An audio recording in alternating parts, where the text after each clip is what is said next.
Fast food और street food तीनों अलग अलग चीजें हैं। जंक फूड यानी कि जीरो न्यूट्रिशनल वैल्यू वाला फूड, जैसे जिसमें सॉल्ट, फैट या शुगर वगैरह ज्यादा क्वांटिटी में हो। फास्ट फूड यानी कि कोई भी ऐसा फूड जो जल्दी से बनाकर सर्व किया जा सके। जरूरी नहीं है कि सभी फास्ट फूड्स अनहेल्दी हो, कुछ कुछ हेल्दी भी होते हैं, जैसे सैलेड, हमस एक्सेट्रा। और स्ट्रीट फूड का बेसिक मीनिंग बस इतना सा है कि ऐसा खाना जो स्ट्रीट्स पे मिले वो अनहेल्दी भी हो सकता है, हेल्दी भी हो सकता है, लेकिन 90% केसेस में अपने देश में अनहेल्दी ही होता है। 8 करोड़ लोग हर साल बीमार होते हैं और 4,20,000 लोग हर साल मरते हैं, WHO की एक रिपोर्ट के मुताबिक। और ध्यान से देखो कि इस रिपोर्ट में रीजन क्या दिया हुआ है, कंटेमिनेटेड और अनसेफ फूड खाने की वजह से। इसी बात को और ज्यादा समझने के लिए BBC ने एक इंटरेस्टिंग साइंटिफिक स्टडी की थी, जिसमें 2 जुड़वा बहनें एमी और नैन्सी को एक खास डाइट रूटीन फॉलो करने को कहा गया था। ये एक्सपेरिमेंट ये जानने के लिए था कि अगर एक इंसान सिर्फ जंक फूड और अनहेल्दी स्ट्रीट फूड खाए और दूसरा सिर्फ हेल्दी घर का बना हुआ खाए तो शरीर पर क्या असर पड़ेगा। एक्सपेरिमेंट शुरू होने से पहले ही BBC वालों के लिए ये भी तो जरूरी था ना कि दोनों ही कैंडिडेट्स की प्रोफाइल नॉर्मल हो, इसलिए इस रूटीन को फॉलो करने से पहले ही इन दोनों बहनों पर कुछ टेस्ट करवाए गए थे,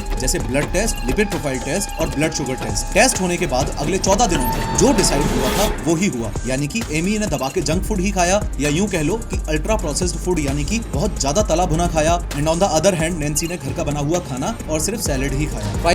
नैन्सी की रिपोर्ट्स तो एकदम नॉर्मल ही आई, उसके blood fat level, lipid profile और ब्लड शुगर सभी चीजें स्टैंडर्ड वैल्यूज के अंदर ही आई थी। लेकिन दूसरी तरफ एमी के रिजल्ट्स काफी शॉकिंग थे। उसका blood fat level, lipid profile और ब्लड शुगर लेवल तीनों ही काफी हद तक बढ़े हुए मिले थे और ऑब्वियसली वेट और बॉडी फैट तो बढ़ ही गया था।